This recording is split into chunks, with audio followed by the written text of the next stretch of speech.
awali mwenzangu Silvanus Karemera alipata fursa ya kumhoji Bwana Michael Ochieng Okumu ambaye ni naibu mkurugenzi katika idara ya mabadiliko ya tabia nchi ndani ya Wizara ya Mazingira nchini Kenya, pamoja na kuwa ni mchanganuzi wa masuala ya mazingira na mabadiliko ya tabia nchi, na kwa sasa yupo nchini Brazil katika mji wa Belém kwa kongamano la kimataifa la COP30.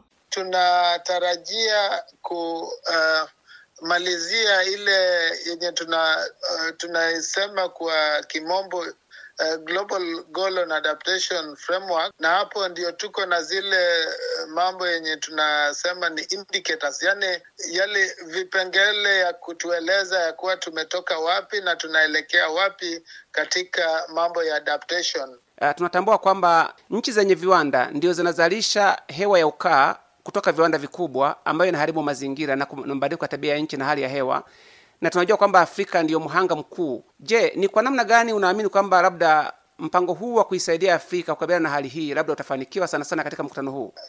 Mkutano huu kusema kweli iko na siasa zake pia. Tunajua iko siasa za nchi zilizoendelea na nchi yenye bado ziko ndio zinapambana ili wapate kuendelea. Katika hiyo siasa tuko na ile condition katika huyu mkataba wa Paris yenye inatakikana nchi zilizoendelea ambao pia wanachangia sana katika hewa kaa kusaidia ama kutoa fedha kuwasaidia nchi zinazoendelea kukabiliana na mambo haya.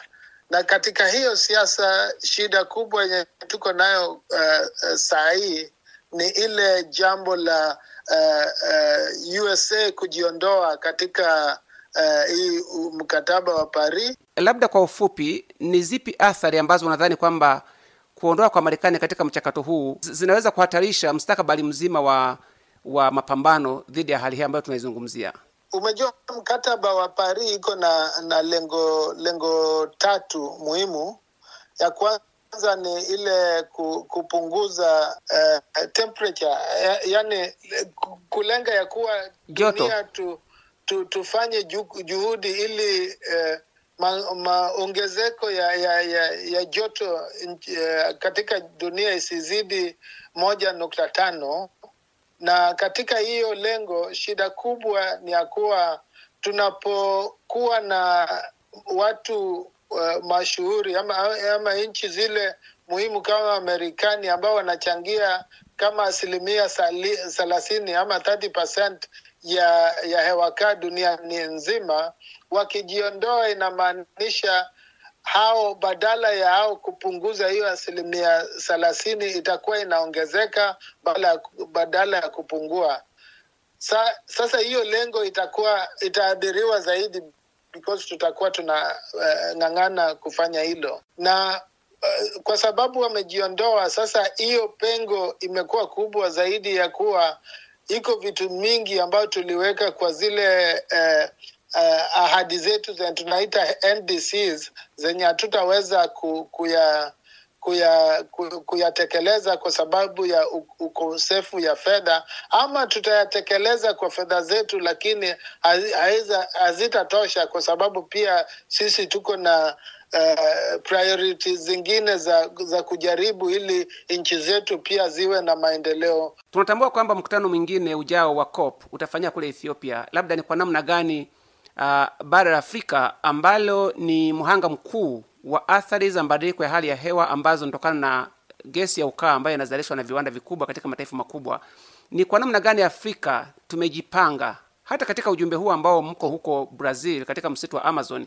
Ni kwa namna gani Afrika inakwenda kama sauti moja, kama bara moja kubwa lenye mataifa 54 ambalo kimsingi litakiwa liwe na sauti kubwa? Mmejipanga kwa namna gani kuweza kuhakikisha kwamba sauti ya Afrika inasikika pale kwenye kumbi za kimataifa? Ile la Afrika itakuwa COP32 ambayo itakuwa mwaka wa 2027, na hilo ndio lenye tumekubaliana kama Waafrika ya kuwa itaenda Ethiopia. Na Ethiopia tayari walikuwa wamefanya majaribio kidogo kwa kuhost ile Africa Climate Summit yenye walihost mwezi wa 9, ambayo ilikuwa very successful na tunajua wanaweza. La muhimu ni ya kuwa Afrika kweli huwa tunaongea sauti moja, na niseme katika Afrika tuko na kama institutions 3 ambazo ni muhimu kutusaidia kuongea kwa sauti moja. So, umesema kwamba mkutano uliofanyika kule Ethiopia mwezi wa 9 mwaka huu kwamba umefanikiwa, lakini tunajua kwamba miongoni mwa mataifa 54 ya Afrika ni viongozi kitu kama mataifa 3 tu walihudhuria mkutano ule. Na kwa kweli ilitegemewa kwamba viongozi zaidi ya 40 wahudhuria pale, lakini ni viongozi tu 3 ambao walihudhuria. Labda mafanikio yanayoyadai hapo katika mkutano kama huo ambao kimsingi ulikuwa unahakikisha kwamba Afrika ipate ahueni, labda ni yapi? Well, Africa Climate Summit yenye ilikuwa mwezi wa 9, sana sana tulitarajia ndio marais wote wa Afrika wahudhurie, lakini niseme Ethiopia walikosea kidogo tu katika mpango yao, na wakaweka kipaumbele ile mambo ya dam yenye walikuwa wanaenda kufungua kule juu, ambayo pia wako na issues zao na Egypt kama majirani, na hiyo ndio ni kama ilifanya washauri wengi walishauri marais yao wasihudhurie hiyo, because italeta kind of malumbano isizofaa kati yao pia na Egypt ambayo pia ni nchi muhimu. Kwa hivyo unakubali kwamba wakati mwingine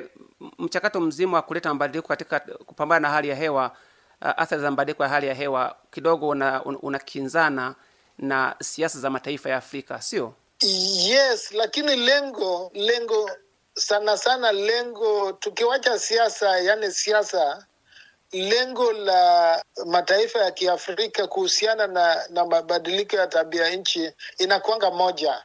Hata niseme lengo la hata mataifa yenye wako na tofauti kati yao kuhusiana na mabadiliko tabia nchi, wanakubaliana juu ya jinsi ya kukabiliana na mabadiliko tabia nchi.